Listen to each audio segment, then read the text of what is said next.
Hey, what's going on, everyone? My name is Donovan, and today I want to share with you my thoughts on the Saucony Endorphin shift. So this is going to be a first impressions video. Up to this point, I've had 2 runs in the shoe. So I've gone on a 13.5-mile run and an 8.5-mile run, and I think I'm ready to share with you my first impressions of this new, very, very popular shoe from Saucony.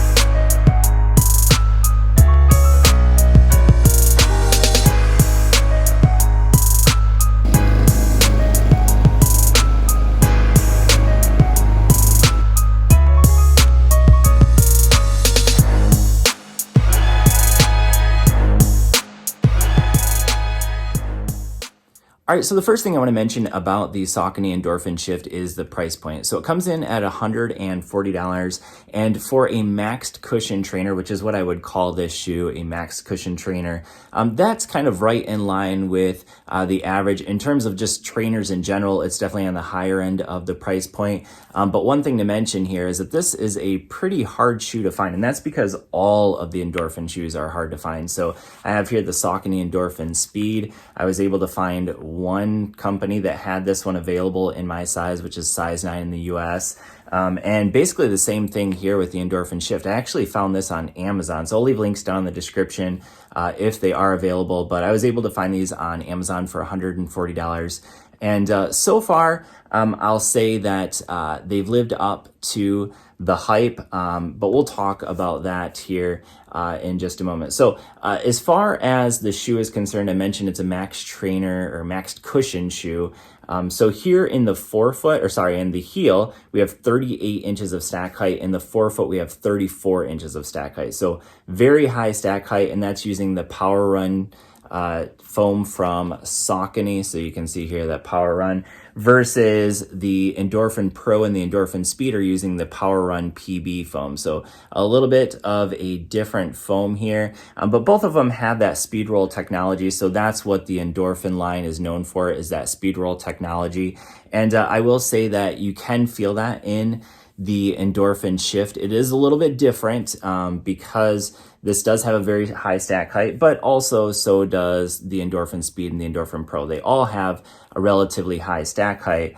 The difference here is that this one is using a maybe less responsive foam than what you get with the Saucony Endorphin Speed, but still a nice responsive ride, and that speed roll technology really does kind of ride you through that gait cycle. Now, as far as the upper is concerned, I know a lot of people talk about the lockdown with the laces. I tend to not really ever pay attention to that because personally, I've never really had an issue with a lockdown in my shoe, but you can see here it does have a pretty solid heel counter here. So that's a TPU piece of plastic, and it goes all the way around the back of the shoe. So pretty solid heel counter here. Lots of cushioning here in the tongue. So in comparison, you can see that between these two, the Endorphin Speed has a little bit of cushioning here, whereas the Endorphin Shift has a significant amount of cushion. Now, it is flexible here, but down here, this TPU counter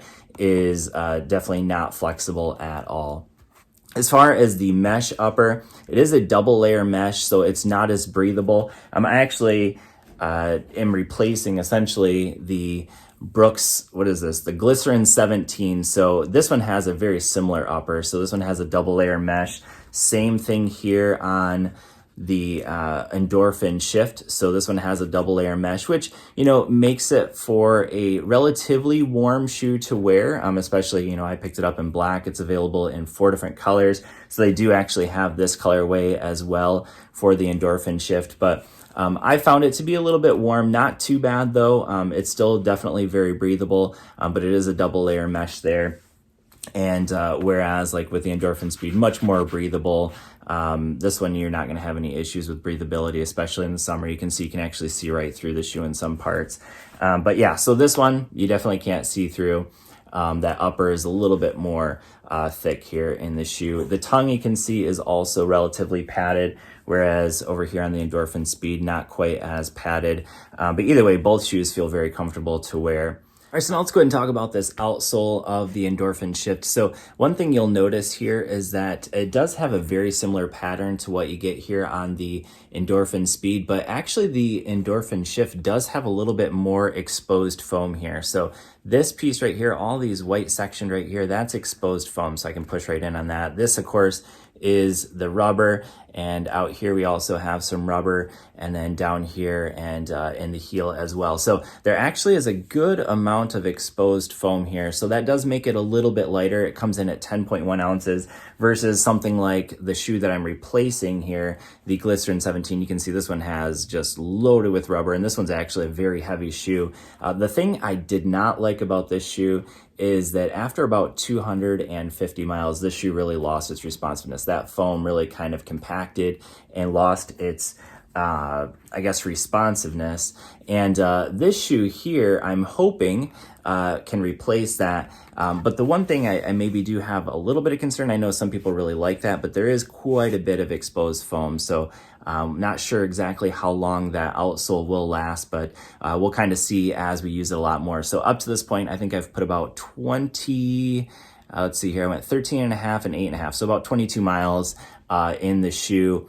And so far, it's obviously holding up pretty well. But again, we're only 22 miles into the run. Now, I didn't mention the weight. This is a 10.1 ounce shoe versus, again, I think this one's like a 10.7 ounce shoe. And that's a lot to do with that rubber here on the bottom, or the lack of rubber. And the foam, of course, being a little bit lighter here. But this one actually has a larger stack height than that Glycerin 17. So again, 38 and 34. So a ton of stack height, ton of cushioning.